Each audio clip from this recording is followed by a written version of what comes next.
اچھا، آپ اپنی توانائیاں میکسیمم جو ہے وہ شیعہ ہوں، سنی ہوں، بریلوی ہوں، دیوبندی ہوں، ان کو مسلم کتابی یا توحید پرست جو ہے وہ کنورٹ کرنے کی کوشش کرتے ہیں.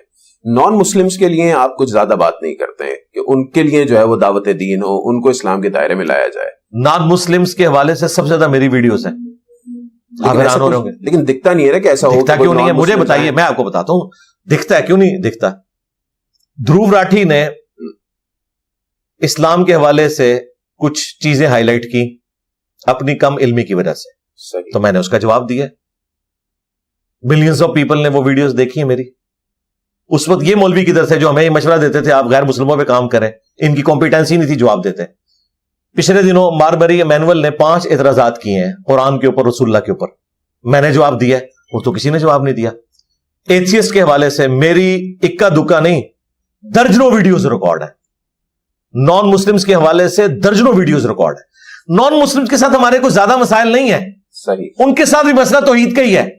کرسچنز کے ساتھ بھی بیسک مسئلہ توحید کا ہے. بالکل. اچھا, جوز کے ساتھ بھی ہمارا جو مین مسئلہ ہے وہ رسول اللہ کی ذات کے اوپر ہے. ان کے ساتھ حاضر و ناظر, علم غیب, یہ مسائل تو نہیں ہے. اچھا, اس کے بعد ہندوؤں کے ساتھ بھی ہمارا مسئلہ توحید کے اوپر, تو توحید کے اوپر میں بات کرتا ہوں. ایتھیسٹ کے ساتھ ہمارا توحید کے اوپر مسئلہ ہے, خدا کا وہ ڈینائل کرتے ہیں, تو میں علمی دلائل کے ذریعے, سائنٹیفک فیکٹس کے ذریعے انہیں جواب دیتا ہوں. ہدایہ وکٹری چینل پہ جائیں, یہ لوگ کہتے ہیں نا جی یہ مولویوں کی تصویریں لگا کے ویوز لیتا ہے, اس پہ میری درجنوں ویڈیوز ہیں. کسی ایک میں بھی کسی مولوی کی تصویر نہیں ہے, صرف میری تصویر لگی ہوئی ہے. وہاں پہ ویوز ملینز میں ہے, اور اس کے تھم نیل بھی انگلش میں بنے ہوئے ہیں, انگلش سب ٹائٹل کے ساتھ نان مسلم کو دعوت دی ہوئی ہے. یہ توحید والا جو فیکٹر ہے, ڈاکٹر اسرار رحمۃ اللہ علیہ بھی اس پر بڑا فوکس کیا کرتے تھے, لیکن آپ آل آؤٹ جاتے ہیں ڈیجیٹل میڈیا پہ, آپ کا بڑا سخت موقف ہوتا ہے. موقف سخت نہیں ہوتا, واضح ہوتا ہے. واضح ہوتا ہے لیکن بہت زیادہ مطلب جی لاؤڈلی ہوتا ہے. دیکھیں جب اتنی سینسٹیو چیز ہے, قرآن میں ایک ہی گناہ رپورٹ ہوا ہے 2 دفعہ ایک سورت میں, سورہ النساء آیت نمبر 48 اور 116, ان اللہ لا یغفر ان یشرک بہ ویغفر ما دون ذلک لمن یشاء. قیامت کے دن اللہ تعالیٰ ایک گناہ ایسا ہے جو نہیں بخشے گا. دنیا میں اگر کوئی توبہ کر لے بخش دے گا, اور وہ ہے شرک. اس کے سوا جتنے گناہ ہیں جس کے لیے چاہے گا معاف کر دے گا. مسلم شریف میں حدیث ہے, اگر میرا بندہ زمین و آسمان گناہوں کے بھر کے لے آئے اور اس نے مجھ سے شرک نہ کیا ہوا, تو میں اس سے مغفرت کے ساتھ ملاقات کروں گا. شرک is the most sensitive issue in the sight of Allah. یہ کائنات کی پیدائش کا مقصد کیا ہے؟ توحید. انبیاء دنیا میں کیا کرنے آئے ہیں؟ اپنا تعارف کروانے آئے ہیں کیا؟ اللہ کا.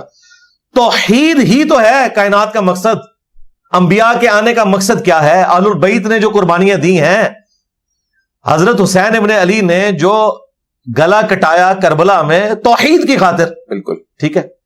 اب میں بڑی سخت بات کرنے لگا ہوں. توحید اللہ کو اتنی پیاری ہے کہ اللہ نے اپنے پیاروں کے گلے اترتے ہوئے دیکھے ہیں توحید کی خاطر. توحید اللہ کو اتنی پیاری ہے کہ اللہ نے اپنے محبوب صلی اللہ علیہ وآلہ وسلم کو پتھر لگتے ہوئے دیکھے ہیں کہ خون سے آپ کی جوتیاں خون سے بھر گئیں. جو اپنے محبوب کو بھی پتھر کھاتا ہوا دیکھ لے تو اس کا مطلب ہے وہ کاز کوئی بہت بڑی ہے, وہ توحید کی کاز ہے. اب مجھے بتائیں میں سینسٹیو کیوں نہ ہوں؟ صحیح. میرے نبی کی دنیا میں آنے کی سب سے بڑی جو ان کا موٹیو تھا, مشن تھا, توحید کو پھیلانا تھا.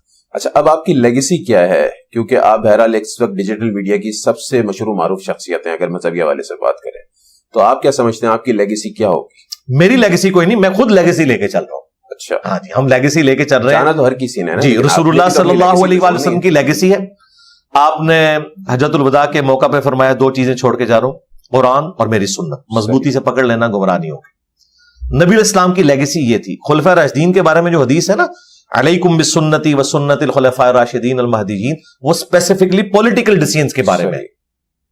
ان کی شخصی اطاعت نہیں ہے وہاں پہ, ورنہ تو خلفاء راشدین کے فیصلوں سے ان کے ماننے والوں نے اختلاف کیا ہے.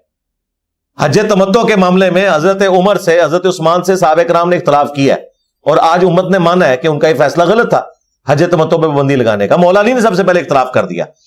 تو اگر علیکم بسنتی وسنت الخلفاء الراشدین المہدیین کا مطلب یہ ہوتا کہ خلفاء راشدین کے پیچھے بھی آپ نے اندھے بن کے چلنا ہے, تو بخاری مسلم میں کیوں آتا کہ حضرت علی نے کہا کہ امیر المومنین میں آپ کی وجہ سے رسول اللہ کی سنت نہیں چھوڑ سکتا حج تمتع کے معاملے میں. تو یہ پولیٹیکل معاملے میں تھا. بالکل. اصل چیز قرآن و سنت. اس کے بعد غدیر خم پہ نبی الاسلام نے فرمایا قرآن میں چھوڑ کے جا رہا ہوں, मजबूती से पकड़ लेना, कभी गुमराह नहीं होगी। ये अल्लाह की किताब है, अल्लाह की रस्सी है। वातसिमू बिहब्लिल्लाहि जमीअन वला तफर्रकू। और दूसरी भारी चीज मेरे अहलुल बैत है, मैं अपने अहलुल बैत के मामले में तुम्हें अल्लाह का खौफ दिलाता हूं। ये जुमला 3 दफा रिपीट किया। हमारा ये प्लेटफॉर्म गदीर खुम पे है, कुरान की तौहीद पे जीरो टॉलरेंस है, अहले बैत की दिफा के ऊपर जीरो टॉलरेंस है। उस जमाने में होते अहलुल बैत के साथ मिलकर तलवार उठाते उनके मुखालफीन के ऊपर। सही, यानी मैं अगर करबला में होता तो हुसैन इब्न अली के साथ मिलकर मैंने कोई दमदरू तो नहीं करना था, सामने वालों के ऊपर तलवार ही उठानी थी। अगर मैं जंगे सिफीन में होता तो मैं जिस तरह हसन हुसैन मौला अली के साथ मिलकर जंगे सिफीन में लड़ रहे थे अपने मुखालफीन के खिलाफ, अम्मार इब्न यासिर थे, तो मैं भी उनके साथ होता। आज तलवार तो नहीं मैं उठाऊंगा, ज़ाहिर है सब लोग आखिरत में जा चुके, लेकिन आज मैं अपनी जुबान के जरिए दिफा करूंगा। ये नबी इस्लाम ने क़यामत तक वसीयत की थी कि मैं तुम्हें अहले बैत के मामले में अल्लाह का खौफ दिलाता हूं, यानी उनके साथ उसने सलूक करना है। उस जमाने में उसने सलूक था उनके साथ आप फिजिकली साथ देते, आज उसने सलूक यह है कि उनका दिफा करें और जो लोग उनके मुखालिफीन हैं उनको लोगों के सामने एक्सपोज करें। अच्छा, अब जरा चले मुनाजरे की तरफ आ जाते हैं। इस हवाले से कंट्रोवर्सी बहुत क्रिएट हो चुकी है। हमने देखा कि आपकी एकेडमी के बाहर जो है वो मुफ्ती तारिक मसूद साहब माजी में आए, उन्होंने कहा कि मैं मुनाजरा करना चाहता हूं, आपने इनकार कर दिया, उनका ये मौक़िफ़ था। फिर उसके बाद हमने मुफ्ती हनीफ कुरैशी साहब को देखा, वो हालिया दिनों में आए, आपने उनके साथ मुनाजरा करने से इनकार कर दिया। आपका मौक़िफ़ है कि मैं छोटों से नहीं करूंगा, बड़ों से मुनाजरा करूंगा। हमारी हालिया पॉडकास्ट में मुफ्ती मुनीबुर रहमान साहब, जिनसे आपने मुनाजरा करने का कहा था कि अगर करूंगा तो उनसे करूंगा, तो उन्होंने कैटेगोरिकली डिनाई कर दिया। तो मेरे ख्याल में अब ये बात खत्म नहीं हो जानी चाहिए। जी खत्म कर दी, क्या फायदा? बिल्कुल, मैं आपको सेकंड करता हूं, खत्म कर दिया, मैंने चैप्टर क्लोज कर दिया। क्योंकि मैं यही चाहता हूं, जी सब जाहिर है क्लोज हो गया ना चैप्टर, बड़े सामने आ नहीं रहे। देखें, मुफ्ती मुनीबुर रहमान साहब ने आपकी पॉडकास्ट में कहा कि हम ऐसे लोगों को मुंह नहीं लगाते। इसका मतलब आपको पता है क्या है? इसका मतलब यह है कि कोई इतना बड़ा फितना नहीं है कि मैं ऐसे सर पे सवार कर लूं। वरना मुझे बताएं, जिस तरह इनके छोटू हमें कह रहे थे कि उस जमाने में मिर्जा सीनियर था और पीर मेरे अली शाह साहब निकले और ये मिर्जा जूनियर है तो हम निकले हैं, तो भाई फिर पीर मेरे अली शाह साहब के लेवल का इस वक्त तो मुफ्ती मुनीबुर रहमान है और उसने मुझे क्लीन चिट दे दिया। उनका इनको मुंह लगाने के लिए, जिस तरह बाकी लोग भी अपना काम कर रहे हैं ये भी करता रहे। मुझे उन्होंने डिग्री दी है कि इसके कोई कायदे और नजरियात इस काबिल नहीं कि मैं इसे मुंह लगा के तो मैं इसे कन्फ्रंट करूं। सिर्फ इल्मी इख्तिलाफ जिस तरह वो करता है मैं भी जवाब दे लूंगा, जिस तरह हम को एग्जिस्ट कर रहे हैं ये भी को एग्जिस्ट करे। कादियानियों के केस में उस वक्त मुसलमानों ने ये नहीं किया था, सारे इकट्ठे हुए थे, उनका था कि इनके साथ हम को एग्जिस्ट नहीं करेंगे। इसी वजह से फिर उन्हें पाकिस्तान के आइन में नॉन मुस्लिम डिक्लेयर किया गया और उनकी एलानिया तबलीग पे पाबंदी लगाई गई। अल्हम्दुलिल्लाह मैं एलानिया तबलीग कर रहा हूं, ये इस बात का सबूत है कि अल्हम्दुलिल्लाह मैं खत्म नबूवत का मिशन लेके चल रहा हूं। और ये भी लोग मानते हैं कि खत्म नबूवत पे सिर्फ इंजीनियर साहब काम कर रहे हैं, क्योंकि वो सिर्फ गुलाम अहमद कादियानी दज्जाल तक नहीं रहे, बल्कि हमारे बाबू ने भी जो अपने नामों के कलमे पढ़ाए थे उनको भी इन्होंने एक्सपोज किया। मुफ्ती साहब को इस बात का पता है। रहा ये जो मुनाजरों वाला सिलसिला है, बिल्कुल मैं उसकी डिटेल्स में जाऊंगा ही नहीं। मैं भी यही कहता हूं कि ये चैप्टर क्लोज हो गया। करना भी चाहेंगे तो आप नहीं करेंगे? नहीं, बड़े आएंगे तो हम तो उनको यहां बिठाएंगे ना, हम उन्हें रिस्पेक्ट देंगे, हमारे लिए ऑनर है। क्यों? उसमें मुझे फायदा है। अच्छा। देखिए, बड़े के साथ बैठने का मुझे यह फायदा है कि बड़े की व्यूअरशिप भले हजारों में हो, सैकड़ों में हो, लेकिन प्रैक्टिकली वो लाखों उलमा का इमाम है और करोड़ों की पब्लिक का इमाम है। बड़ा जब यहां बैठेगा और हम उसको इल्मी तौर पर जवाब देंगे तो उसकी वीडियोस तो लाखों ने नहीं देखनी, मेरी वीडियो जानी है मिलियंस में, और मैं कहूंगा कि ये था ना तुम्हारा टार्जन, देख लो हमने इसके साथ क्या किया है।